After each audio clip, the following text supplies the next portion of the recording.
ಎಲ್ರಿಗೂ ನಮಸ್ಕಾರ. ಪ್ರಿಮಂದು TV Kannada YouTube ಚಾನಲ್ಗೆ ನಿಮ್ಮೆಲ್ರಿಗೂ ಕೂಡ ಸ್ವಾಗತ.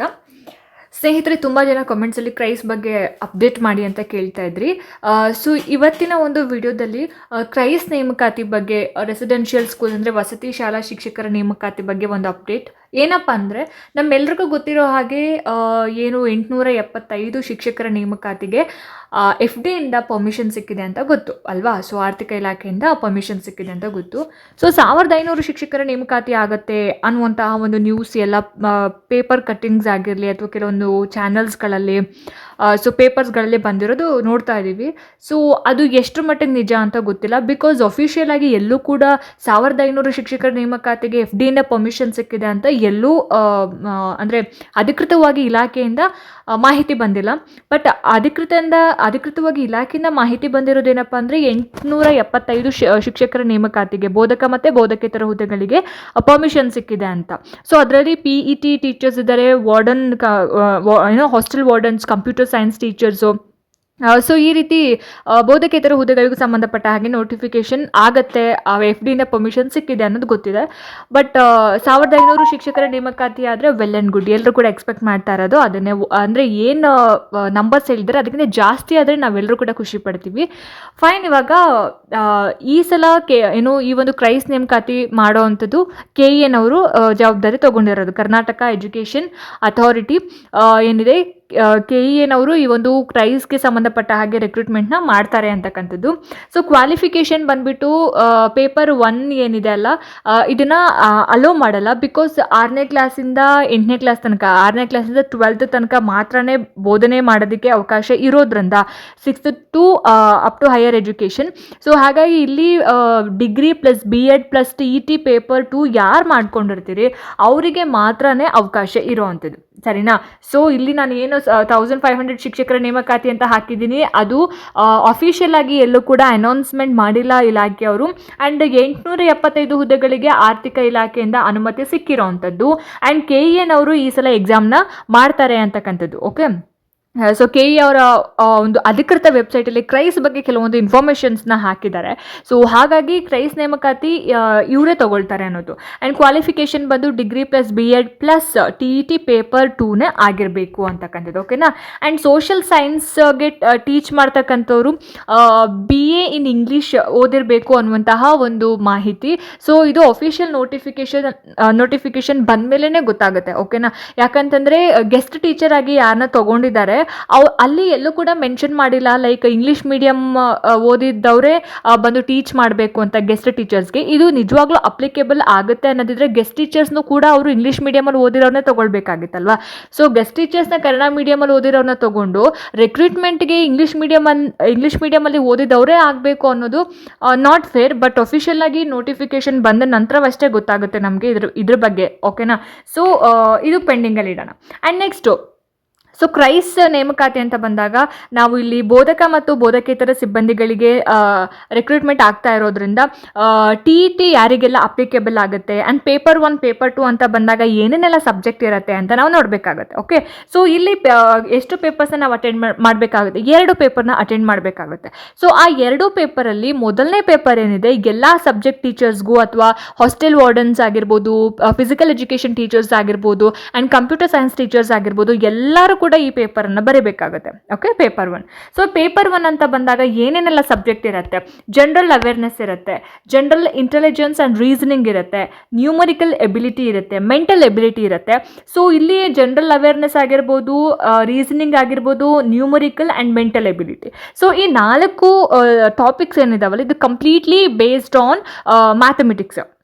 ಓಕೆನಾ. ಇಲ್ಲಿ ಏನೇನೆಲ್ಲ ಕೇಳ್ತಾರೆ? ಕೋಡಿಂಗ್, ಡಿಕೋಡಿಂಗ್ ಕೇಳ್ತಾರೆ, ದಿಕ್ಕುಗಳ ಬಗ್ಗೆ ಕೇಳ್ತಾರೆ, ಕೆಲವೊಂದು ಸಿಂಪಲ್ ಮ್ಯಾಥಮೆಟಿಕ್ಸ್ ಇರುತ್ತೆ, ಅದರ ಬಗ್ಗೆ ನಾವು ಓದ್ಕೋಬೇಕಾಗತ್ತೆ. ಆ್ಯಂಡ್ ನೆಕ್ಸ್ಟ್ ಟೀಚಿಂಗ್ ಆಪ್ಟಿಟ್ಯೂಡ್ ಆಗಿರ್ಬೋದು, ಜನರಲ್ ಇಂಗ್ಲೀಷ್ ಆಗಿರ್ಬೋದು. ಸೊ ಜನರಲ್ ಇಂಗ್ಲೀಷ್ ಅಂತ ಬಂದಾಗ ವೊಕ್ಯಾಬುಲರೀಸ್ ಇರುತ್ತೆ, ಸಿನೋನಿಮ್ಸ್, ಆ್ಯಂಟನಿಮ್ಸ್ ಇರುತ್ತೆ, ಕೆಲವೊಂದು ಸ್ಮಾಲ್ ಪಾರ್ಟ್ಸ್ ಆಫ್ ಸ್ಪೀಚ್ ಆಗಿರ್ಬೋದು, ಆಮೇಲೆ ಫಿಗರ್ ಆಫ್ ಸ್ಪೀಚ್ ಆಗಿರ್ಬೋದು. ಸೊ ಈ ರೀತಿ ಕೆಲವೊಂದಷ್ಟು ಗ್ರಾಮರ್ಗೆ ಸಂಬಂಧಪಟ್ಟ ಹಾಗೆ ಇರುತ್ತೆ. ಆ್ಯಂಡ್ ಜನರಲ್ ಕನ್ನಡ ಅಂತ ಬಂದಾಗಲೂ ಅಷ್ಟೇ, ಜನರಲ್ ಕನ್ನಡ ಅಂತ ಅಂತ ಬಂದಾಗ ವ್ಯಾಕರಣ, ಸಂಧಿಗಳು, ಸಮಾಸಗಳು, ಅನುಕರಣ, ಅವ್ಯಯ ಆಗಿರ್ಬೋದು, ಜೋಡಿ ಪದಗಳಾಗಿರ್ಬೋದು. ಸೊ ಹೀಗೆ ವ್ಯಾಕರಣಕ್ಕೆ ಸಂಬಂಧಪಟ್ಟ ಹಾಗೆ ವಿಭಕ್ತಿ ಪ್ರತ್ಯಯಗಳು ಎಲ್ಲವನ್ನ ಕೂಡ ನಾವು ಇದರಲ್ಲಿ ಇನ್ಕ್ಲೂಡ್ ಮಾಡಿರ್ತಾರೆ. ಸೊ ಎಲ್ಲವನ್ನ ಓದ್ಕೋಬೇಕಾಗುತ್ತೆ. ಆ್ಯಂಡ್ ಜನರಲ್ ನಾಲೆಡ್ಜ್ ಅಂತ ಬಂದಾಗ ಕರೆಂಟ್ ಅಫೇರ್ಸ್ ಆಗಿರ್ಬೋದು, ನ್ಯಾಷನಲ್ ಇಂಟರ್ನ್ಯಾಷನಲ್ ನ್ಯೂಸ್ ಆಗಿರ್ಬೋದು, so history, economics, political science, geography, so ಎಲ್ಲವನ್ನು ಕೂಡ ಪ್ರಚಲಿತ ಘಟನೆಗಳ ಬಗ್ಗೆ ಇರುತ್ತೆ. ಎಲ್ಲವನ್ನು ಕೂಡ ಈ ಒಂದು ಜನರಲ್ ನಾಲೆಡ್ಜಲ್ಲಿ ಇನ್ಕ್ಲೂಡ್ ಮಾಡಿರ್ತಾರೆ. ಸೊ ಎಲ್ಲವೂ ಕೂಡ ಓದ್ಕೋಬೇಕಾಗುತ್ತೆ.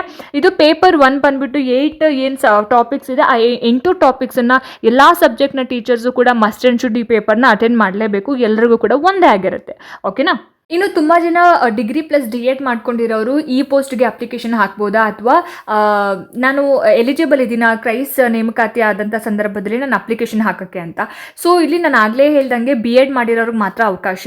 ಸೊ DEd ಸ್ಟೂಡೆಂಟ್ಸ್ಗಳಿಗೆ ಎಲಿಜಿಬಿಲಿಟಿ ಇಲ್ಲ. ಇದು 6th ಸ್ಟ್ಯಾಂಡರ್ಡಿಂದ ಅಪ್ ಟು 12th ಸ್ಟ್ಯಾಂಡರ್ಡ್ ತನಕ ಟೀಚ್ ಮಾಡೋದ್ರಿಂದ ಇಲ್ಲಿ degree plus BEd plus TET ಮಾತ್ರನೇ ಅಪ್ಲಿಕೇಶನ್ ಹಾಕೋದಕ್ಕೆ ಎಲಿಜಿಬಿಲಿಟಿ ಇರುತ್ತೆ. ಆ್ಯಂಡ್ TET ಮತ್ತು CTET ಯಾವುದು ಕೂಡ ನಡೆಯುತ್ತಾ ಅಂತಂದರೆ ಡೆಫಿನೆಟ್ಲಿ ನಡೆಯುತ್ತೆ. ನಮ್ಮ ಸ್ಟೇಟಲ್ಲಿ ಮಾಡ್ತಕ್ಕಂತಹ TET, Karnataka teachers eligibility test ಅಥವಾ ಸೆಂಟ್ರಲ್ ಟೀಚರ್ಸ್ ಎಲಿಜಿಬಿಲಿಟಿ ಟೆಸ್ಟ್, ಇದು ಎರಡರಲ್ಲಿ ನೀವು ಯಾವುದು ಪಾಸ್ ಮಾಡ್ಕೊಂಡಿದ್ರು ಕೂಡ ಕ್ರೈಸ್ ರಿಕ್ರೂಟ್ಮೆಂಟ್ ಆದಂಥ ಸಂದರ್ಭದಲ್ಲಿ ಅಪ್ಲಿಕೇಶನ್ ಹಾಕೋದಕ್ಕೆ ನೀವು ಎಲಿಜಿಬಿಲಿಟಿ ಪಡ್ಕೊಂಡಿರ್ತೀರ. Only paper 2. Okay, so paper 1 ಅಂತ ಬಂದಾಗ ನಿಮಗೆ ಇಲ್ಲಿ ಕ್ರೈಸಲ್ಲಿ ಅಪ್ಲಿಕೇಶನ್ ಹಾಕೋಕ್ಕೆ ಎಲಿಜಿಬಿಲಿಟಿ ಇರೋದಿಲ್ಲ.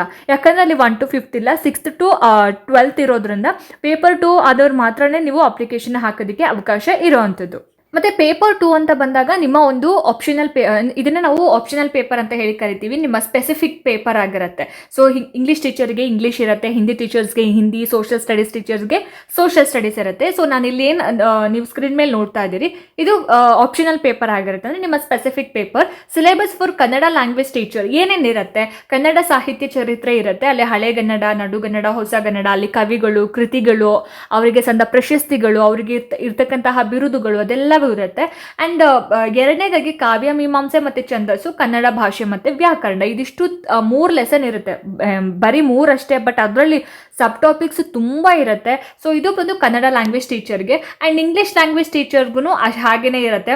Pronunciation, spelling, parts of speech, time and tenses ಆಗಿರ್ಬೋದು, ಮಾಡಲ್ಸ್ ಆಗಿರ್ಬೋದು, ಪ್ರಿಪೊಸಿಷನ್ಸು, ಆರ್ಟಿಕಲ್ಸು, ಆಮೇಲೆ ವರ್ಬ್ಸ್ ಆಗಿರ್ಬೋದು, reported speech, agreement, grammar and usage, functional English, synonyms, antonyms, idioms and phrases ಆಗಿರ್ಬೋದು, ಪ್ರಿಫಿಕ್ಸ್ ಆ್ಯಂಡ್ ಸಫಿಕ್ಸಸ್ ಆಗಿರ್ಬೋದು, ಎರರ್ ಡಿಟೆಕ್ಷನ್ಸ್ ಆಗಿರ್ಬೋದು, ಕಾಂಪ್ರಹೆನ್ಷನ್ಸ್, ಶಫ್ಲಿಂಗ್ ಆಗಿರ್ಬೋದು, ಸೆಂಟೆನ್ಸ್ ಪಾರ್ಟ್ಸ್ ಆಗಿರ್ಬೋದು, ಶಫ್ಲಿಂಗ್ sentences ಇನ್ paragraphs ಆಗಿರ್ಬೋದು, ಟೆಸ್ಟಿಂಗ್ ಆ್ಯಂಡ್ ಎವ್ಯಾಲ್ಯೂಯೇಷನ್ ಆಗಿರ್ಬೋದು, methods and techniques, ELT terms, ಇದೆಲ್ಲವೂ ಬರುವಂಥದ್ದು ಯಾವುದ್ರಲ್ಲಿ ಅಂತಂದರೆ ಇಂಗ್ಲೀಷ್ ಲ್ಯಾಂಗ್ವೇಜಲ್ಲಿ ಬರುವಂಥದ್ದು. Okay, and syllabus for Hindi teachers ಅದು ಕೂಡ ಇದೆ, ಹಿಂದಿ ಟೀಚರ್ಸ್ಗೂ ಕೂಡ ಇದೆ, ಆ್ಯಂಡ್ ಮ್ಯಾಥಮೆಟಿಕ್ಸ್ಗೂ ಕೂಡ ಇದೆ. ಅದ್ರ ಜೊತೆಗೆ ಮೇಯ್ನ್ ಆಗಿ ಸೋಷಿಯಲ್ ಸ್ಟಡೀಸ್ ಅಂತ ಬಂದಾಗ ಹಿಸ್ಟ್ರಿ ಇದೆ, ಸಿವಿಕ್ಸ್ ಇದೆ, ಜಿಯೋಗ್ರಫಿ ಇದೆ, ಇಕನಾಮಿಕ್ಸ್ ಇದೆ. ಸೊ ಇದೆಲ್ಲವೂ ಕೂಡ ಏನಾಗುತ್ತೆ ಅಂತಂದರೆ ನಮ್ಮ ಸೋಷಿಯಲ್ ಸ್ಟಡೀಸ್ ಟೀಚ್ ಮಾಡೋರಿಗೆ ಇದಿರುತ್ತೆ. History, economics, political science, geography, business studies, ಇದೆಲ್ಲವೂ ಕೂಡ ಅದರಲ್ಲಿ ಬರುವಂಥದ್ದು. ಸೊ ಓವರಾಲ್ ಆಗಿ NCERT DSERT ಟೆಕ್ಸ್ಟ್ ಬುಕ್ಸ್ಗಳನ್ನ ಓದ್ಕೊಂಡ್ರೆ ನಿಮ್ಮ ಸ್ಪೆಸಿಫಿಕ್ ಸಬ್ಜೆಕ್ಟಿಗೆ ಇದು ಯೂಸ್ ಆಗುತ್ತೆ. ಓಕೆನಾ? ಇಲ್ಲಿ ನೋಡಿ, ಇಲ್ಲಿ ಪೇಪರ್ 2 ಸ್ಪೆಸಿಫಿಕ್ ಸಬ್ಜೆಕ್ಟು ಹಾಸ್ಟೆಲ್ ವಾರ್ಡನ್ಸು ಮತ್ತು FDA ಮತ್ತು ಇನ್ನೊಂದು computer science teachers, PET teachers ಅಂದರೆ ಫಿಸಿಕಲ್ ಎಜುಕೇಷನ್ ಟೀಚರ್ಸಿಗೆ ಪೇಪರ್ 2 ಬಂದುಬಿಟ್ಟು ಕಮ್ಯುನಿಕೇಷನ್ ಪೇಪರ್ ಆಗಿರುತ್ತೆ. ಅಂದರೆ ಸಾಮಾನ್ಯ ಕನ್ನಡ ಇರುತ್ತೆ, ಸಾಮಾನ್ಯ ಇಂಗ್ಲೀಷ್ ಇರುತ್ತೆ, ಆ್ಯಂಡ್ ಕಂಪ್ಯೂಟರ್ ನಾಲೆಡ್ಜ್ ಇರುತ್ತೆ. ಸೊ ಇದಿಷ್ಟು ಏನು ಅಂತ ಹೇಳಿದ್ರೆ ಇದು ಬರೀ FDA ಮತ್ತು ಕಂಪ್ಯೂಟರ್ ಸೈನ್ಸು, PET ಮತ್ತು ಹಾಸ್ಟೆಲ್ ವಾರ್ಡನ್ಸ್ಗೆ.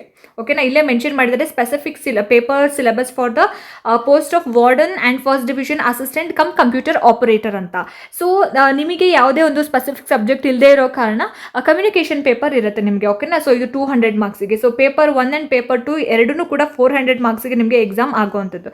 ಪೇಪರ್ 1 ಜನರಲ್ ಪೇಪರ್ ಎಲ್ರಿಗೂ ಸೇಮ್ ಇರುತ್ತೆ. ಆ್ಯಂಡ್ ಪೇಪರ್ 2 ಮಾತ್ರ ಹಾಸ್ಟೆಲ್ ವಾರ್ಡನ್ಸು, ಕಂಪ್ಯೂಟರ್ ಆಪರೇಟರ್ಸು ಮತ್ತು FDA ಗಳಿಗೆ ಈ ಒಂದು ಪೇಪರ್ ಇರುತ್ತೆ, general Kannada, general English and computer knowledge. ಓಕೆನಾ? ಸೊ ಇದಿಷ್ಟು ಸಿಲೆಬಸ್ ಆಗಿರುತ್ತೆ. ಆ್ಯಂಡ್ ಈ ಸಲ ಈ ಒಂದು ಎಕ್ಸಾಮ್ನ KEನವರೇ ಮಾಡ್ತಾ ಇರೋದ್ರಿಂದ KE ಎಲ್ರಿಗೂ ಗೊತ್ತಿರೋ ಹಾಗೆ ತುಂಬಾ ಫಾಸ್ಟ್ ಇದೆ. ಇವತ್ತು ಕೂಡ ಒಂದು ನೋಟಿಫಿಕೇಶನ್ ಬಿಟ್ಟಿದ್ದಾರೆ 1600 ಸಶಸ್ತ್ರ ಪೊಲೀಸ್ ಕಾನ್ಸ್ಟೇಬಲ್ ಹುದ್ದೆಗಳಿಗೆ ಸಂಬಂಧಪಟ್ಟ ಹಾಗೆ. ಸೊ ಹಾಗೆಯೇ 1 ವೀಕ್ ಗ್ಯಾಪಲ್ಲೇ ಎಲ್ಲ ಒಂದು ನೋಟಿಫಿಕೇಶನ್ಸ್ ಆಗುತ್ತೆ. ಸೊ ಇದೂ ಅಷ್ಟೇ, ಕ್ರೈಸ್ ಬಗ್ಗೆನೂ ಅಷ್ಟೇ, ತಲೆ ಕೆಡಿಸ್ಕೋಬೇಡಿ. 1 ವೀಕ್ ಅಥವಾ 10 ಡೇಸ್ ಒಳಗಡೆ ನೋಟಿಫಿಕೇಶನ್ ಆಗುತ್ತೆ. ಸೊ ಎಲ್ಲ ರೀತಿಯಾದಂತಹ ಸಿದ್ಧತೆಗಳನ್ನ ಮಾಡ್ಕೊಂಡಿದ್ದಾರೆ. ಅದು 1500 ಪೋಸ್ಟ್ ಆಗಿರಲಿ, 875 ಪೋಸ್ಟ್ ಆಗಿರಲಿ, ತಲೆ ಕೆಡಿಸ್ಕೋಬೇಡಿ. ನಿಮ್ಮ ಸಬ್ಜೆಕ್ಟ್ಗಳಿಗೆ ಎಲ್ಲ ಪೋಸ್ಟ್ಗಳಿಗೂ ಸಂಬಂಧಪಟ್ಟ ಹಾಗೆ ನೋಟಿಫಿಕೇಶನ್ ಆಗೇ ಆಗುತ್ತೆ. ಓಕೆನಾ? ಸೊ ಹೋಪ್ ಈ ವಿಡಿಯೋ ನಿಮ್ಗೆ ಇಷ್ಟ ಆಗಿದೆ, ಅನುಕೂಲ ಆಗಿದೆ ಅಂತ ಭಾವಿಸ್ತೀನಿ. ಇಷ್ಟ ಆಯಿತು ಅಂತಂದರೆ ದಯವಿಟ್ಟು ಲೈಕ್ ಮಾಡಿ, ಶೇರ್ ಮಾಡಿ, ಹಾಗೆ ನಿಮ್ಮ ಅನಿಸಿಕೆ ಅಭಿಪ್ರಾಯಗಳೇನೇ ಇದ್ರೂ ಕೂಡ ನನಗೆ ಕಾಮೆಂಟ್ ಸೆಕ್ಷನ್ನಲ್ಲಿ ತಿಳಿಸಿ ಅಂತ ಹೇಳ್ತಾ, ಇದೇ ರೀತಿ ಹೆಚ್ಚಿನ ವೀಡಿಯೋಸ್ಗಳಿಗೋಸ್ಕರ ನಿರಂತರವಾಗಿ ನನ್ನ ಚಾನಲನ್ನು ನೋಡ್ತಾ ಇರಿ. ಮುಂದಿನ ವೀಡಿಯೋಸ್ಗಳಲ್ಲಿ ನಾನು ನಿಮಗೆ ಸಿಗ್ತೀನಿ. ಅಲ್ಲಿ ತನಕ ಎಲ್ರಿಗೂ ನಮಸ್ಕಾರ.